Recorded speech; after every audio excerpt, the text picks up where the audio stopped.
বিশ্বের সকল ক্ষমতাশালী শাসকগণ বাস করতেন দুর্গ প্রাসাদে। সুরক্ষিত দুর্গ থেকেই তারা দেশ শাসন করতেন।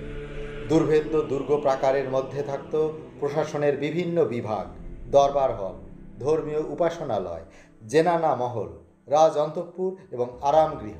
দুর্গ প্রাচীরের মধ্যে বিভিন্ন মহল থাকত। এইসব মহল বা প্রাসাদ কোনো একজন শাসকের শাসনকালে নির্মাণ করা হতো না। বিভিন্ন বংশের শাসনকালে গড়ে উঠত সুন্দর সুন্দর প্রাসাদ। নিজের সম্পত্তি, জীবন, পরিবার এবং পরিজনদের নিরাপদে রক্ষার জন্য দুর্ভেদ্য সুউচ্চ প্রাচীর দুর্গ নির্মাণ করা হতো। সারা ভারতে এরকম বহু দুর্গ প্রাসাদ রয়েছে। এই মুহূর্তে আমি এমন একটি দুর্গ প্রাসাদে এসেছি ভারতের ইতিহাসে, যার ঐতিহাসিক গুরুত্ব অপরিসীম। ভারতের অন্যতম সুরক্ষিত দুর্গ আগ্রা ফোর্ট। আগ্রা দুর্গ সুদীর্ঘকাল ধরে ভারতের রাজধানী হিসেবে ব্যবহার করা হয়েছে। আগ্রা দুর্গের চারিদিকে প্রায় 20 ফুট প্রস্থের একটি গভীর পরিখা আছে, তাতে এখনও জল দেখা যাচ্ছে। পরিখার উপরেই আছে লালচে বেলে পাথর দিয়ে তৈরি সুউচ্চ দুর্ভেদ্য প্রাচীর।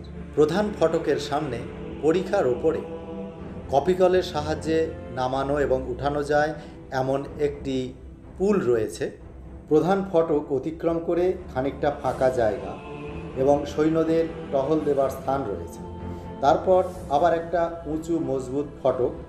দ্বিতীয় ফটক অতিক্রম করার পর এবার ক্রমশ একটা উঁচু পরিসর রাস্তা কেল্লার অভ্যন্তরে প্রবেশ করেছে। এরপর সুন্দর ফুলের বাগান, অবশেষে বিভিন্ন সময়ে নির্মিত অনিন্দ্য সুন্দর সব বিলাসবহুল এবং জাঁকজমকপূর্ণ প্রাসাদ। কোনোটা লাল বেলে পাথর, আবার কোনোটা দামি সাদা মার্বেল দিয়ে নির্মিত।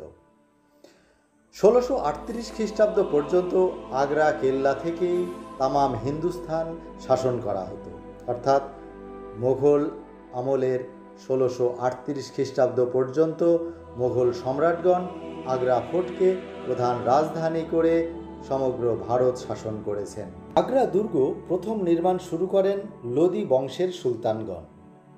1526 খ্রিস্টাব্দে পানিপথের প্রথম যুদ্ধে মোঘল সম্রাট বাবরের হাতে লোদি বংশের শেষ সুলতান ইব্রাহিম লোদি পরাজিত ও নিহত হন।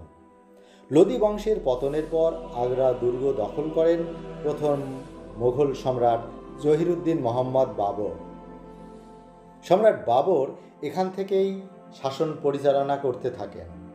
1540 খ্রিস্টাব্দে বিল গ্রামের যুদ্ধে সুর বংশের শ্রেষ্ঠ আফগান শাসক শের শাহের হাতে দ্বিতীয় মোঘল সম্রাট হুমায়ুন পরাজিত ও বিতাড়িত হন।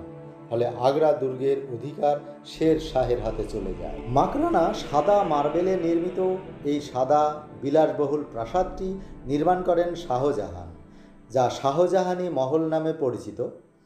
এই মহলটি দেওয়ান-ই খাস নামেও বিখ্যাত।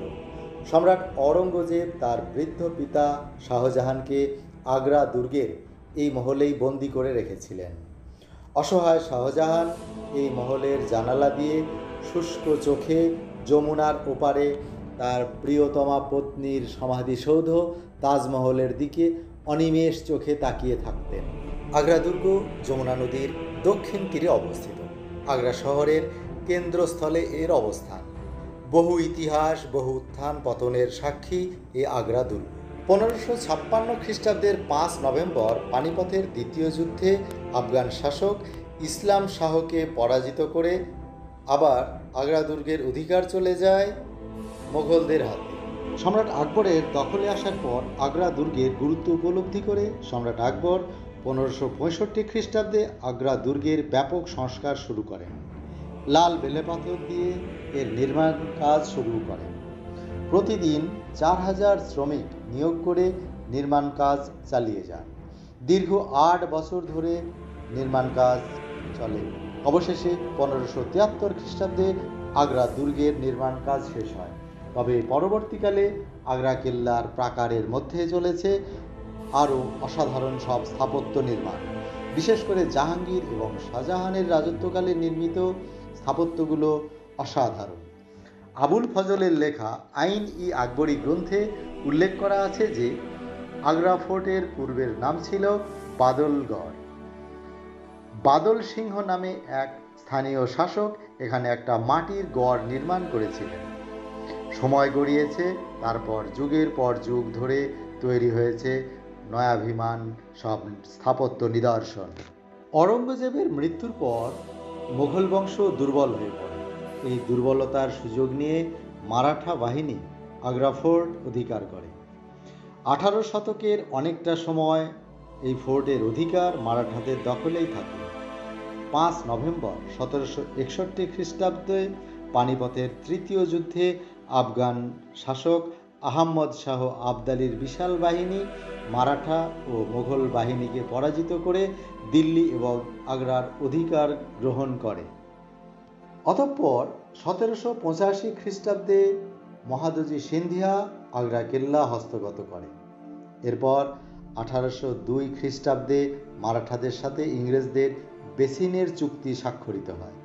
বেসিনের চুক্তির শর্ত অনুযায়ী আগ্রা ফোর্টের অধিকার মারাঠারা ছেড়ে দেয়, অর্থাৎ 1803 খ্রিস্টাব্দে ইংরেজরা আগ্রা ফোর্ট অধিকার করে। ভারত স্বাধীন হবার পূর্ব পর্যন্ত এই সুন্দর বিশাল সুরক্ষিত দুর্গের অধিকার ইংরেজদের হাতেই ছিল। আগ্রা কেল্লার অভ্যন্তরেই সম্রাট জাহাঙ্গীর প্রতিষ্ঠা করেছিলেন 80 ফুট দৈর্ঘ্যের সোনার তৈরি বিচার শৃঙ্খল। আর এই যে দেখছেন বড় গামলা, এটা তার মার্বেলের তৈরি স্নান করার গামলা।